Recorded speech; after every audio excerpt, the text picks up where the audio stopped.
Hey everyone, welcome back for another deep dive. Yeah, Today, we're going to be looking at network server security. very important these days. Yeah, it really is. I mean, everybody's got data out there now, right? Mm. So, we found this free online course How cool. on I Allison. love Allison. Yeah, It's a great platform. it really is. It's amazing how much they got there. Yeah. But this one on network server security, it comes with a CPD accreditation at the end, and it's already helped like a huge amount of people. Oh, wow. Yeah, and it's made by this publisher that's like they've already helped a lot more people than that. Cool. So it's a proven. Yeah, so we know this is a hopefully. good one. Yeah. It's great. So why is this important? I mean, why should people care about network server security? Well, I mean, think about it. Everything we do online is data, Yeah. right? And all that data is moving through networks It's all vulnerable. all the time. Yeah. Exactly. Yeah. So understanding how to keep that data safe Mm-hmm. is really critical. So this course kind of gives us a roadmap. Yeah. It's a great way to understand the threats, but also the opportunities that come with being connected. So let's jump into it. Okay. Module 1 goes right into firewalls. Yeah, the good old firewall. Yeah, those are those digital gatekeepers, right? Yeah, They're standing between our network and the big bad internet. exactly. Yeah. They're the first line of defense, Right. screening all the incoming traffic for anything that looks suspicious. Yeah. And the course talks about how firewalls have like evolved over time. Oh, yeah? They break it down into 3 generations of firewall technology. It's really interesting to see how they've developed over the years. Yeah, like what generations are firewalls? Exactly. It makes you think about your own network and whether your defenses are up to date. Right. Right. Okay. Yeah. So then it gets into this thing called the OSI model. Yeah, the OSI model. I don't even know what that is. It sounds complicated, but it's actually a really helpful way to understand how network communication works. Right. You can think of it like a 7-layer cake. Right.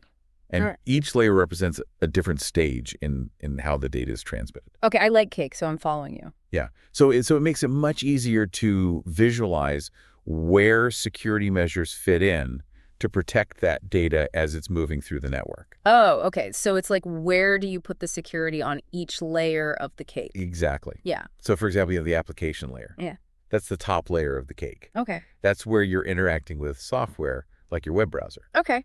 And that's where tools like VPNs come in. Ah, VPNs. Yeah. They create a secure tunnel for your internet traffic. So that's like up on the top layer of things. Up on the top, yeah. Okay. Right. Keeping all that stuff safe. Exactly, yeah. Protecting your data. Okay. Yeah. Cool.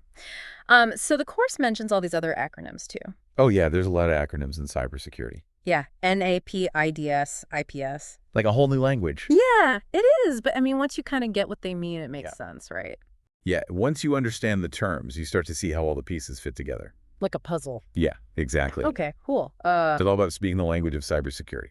So module 2 gets into malware. Oh, yeah, the nasty stuff. Yeah, the stuff that keeps me up at night. Yeah, malware is a serious threat. It is. It's any malicious software that's designed to, like, infiltrate your computer or your network. Yeah, they actually use those words in the course. Malicious software designed to infiltrate. Yeah, it's not messing around.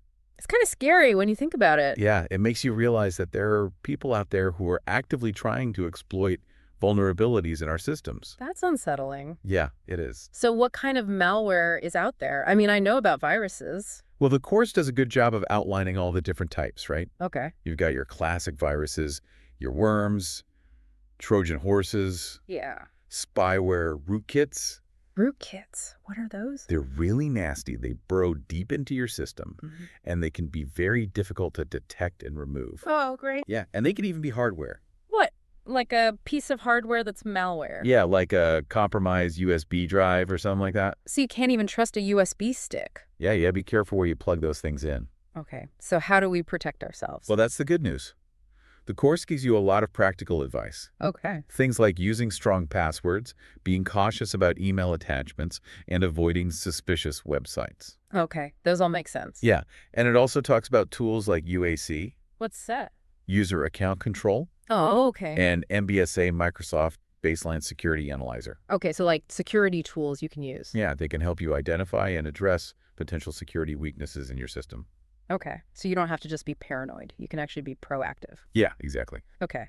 And then the course talks about your browser. Oh, yeah. Your browser plays a big role in your security. Really? I never really thought about that. Yeah. I mean, think about it. It's how you interact with the internet. Yeah, that's true. So it can have a big impact on your overall security. Okay. So what should we be looking for in a browser?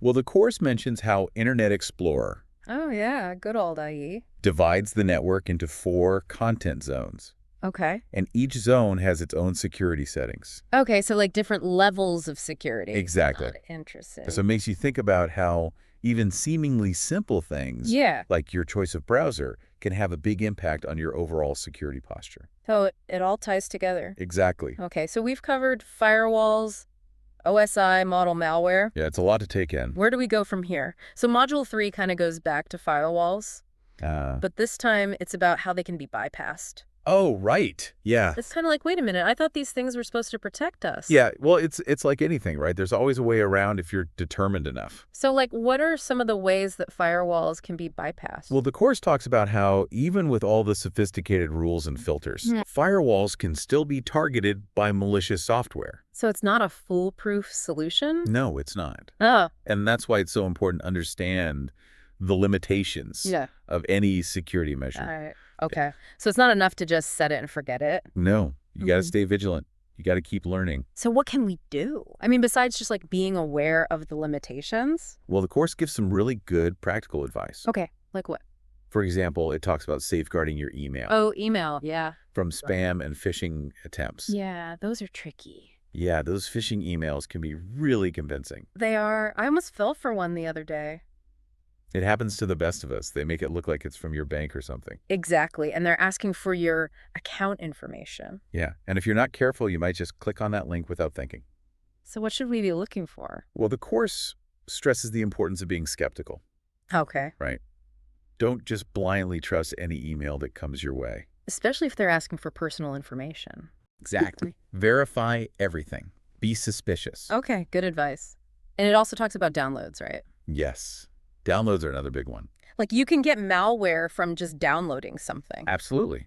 You got to be careful what you download and from where. So no more downloading movies from those shady websites. Yeah, probably a good idea to stick to reputable sources. Okay.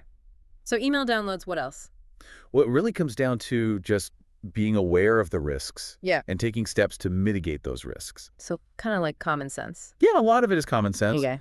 but it's also about understanding the technology. So we need to be informed. Yes, informed and empowered. That's what this deep dive is all about, right? Exactly. We're giving you the knowledge you need to protect yourself. Okay, good. Because I was starting to feel a little helpless there. But you don't have to feel helpless. Okay.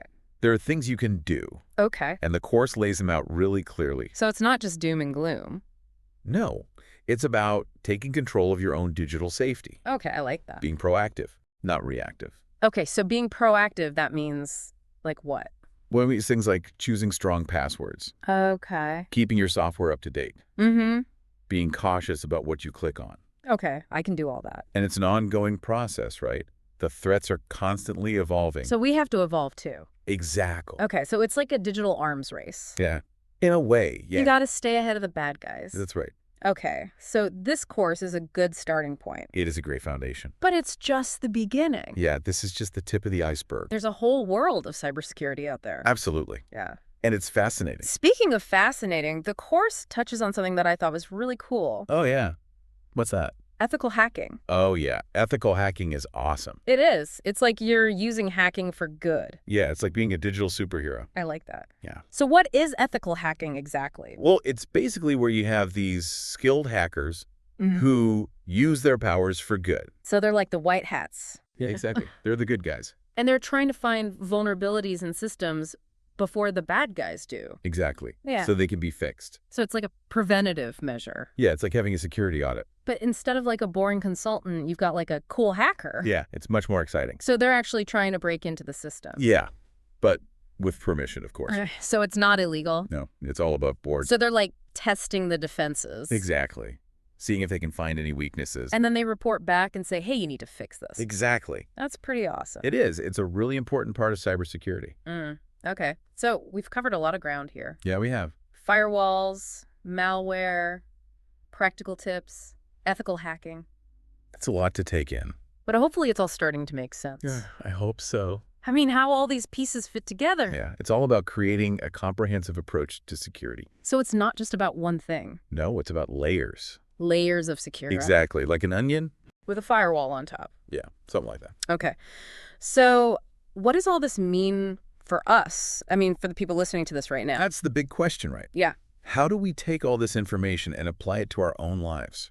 Yeah, because it's great to learn about all this stuff. But if we don't do anything with it, then what's the point? Exactly. So we need to think about how this applies to our own digital lives.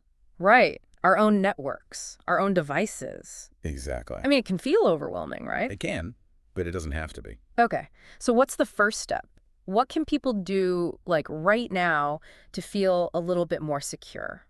Well, I think the most important thing is to just be aware, Okay. right? Like you said, knowledge is power. Yeah. So the more you know about the threats and the vulnerabilities, Mm-hmm. the better equipped you'll be to protect yourself. So, like, this deep dive is a good starting point. Yeah, absolutely. It's a great way to get a broad overview. And then people can kind of go from there. Exactly. There are tons of resources available online. Yeah. Books, articles, videos. Yeah. There's a lot out there. Yeah, and don't be afraid to ask for help. Yeah. Good point. If you're not sure about something, reach out to someone who knows more. Yeah. There are people who love this stuff. Yeah, there's a whole community of cybersecurity enthusiasts out there. Okay, cool. So it's not like we have to figure this all out on our own. No, definitely not. Okay, good. So I guess the takeaway here is that network security is important, Absolutely. but it's not something to be afraid of. Right. It's something to be aware of and to be proactive about. So what's one thing that people can do today to improve their network security? Just one thing. That's a good question. I would say change your passwords. Yeah, oh yeah, good one. Make sure you're using strong passwords. And different passwords for different accounts. Absolutely. Yeah. Yeah, don't use the same password for everything. Okay. That's a good one. I like that one. What else? Enable two-factor authentication. Oh yeah, two-factor authentication. That's a good one too. Yeah, it adds an extra layer of security. Because it's not just about protecting ourselves. It's about protecting everyone, right? Exactly. Yeah. It's like a chain. Yeah. The more secure each link is, the stronger the whole chain is. So we all have a responsibility to kind of do our part. Exactly. Okay, I like that analogy. So be informed, be proactive, be safe, That's it. and keep learning. Keep learning. That's right. All right, thanks for joining us for another deep dive. Thanks for having me. We'll see you next time.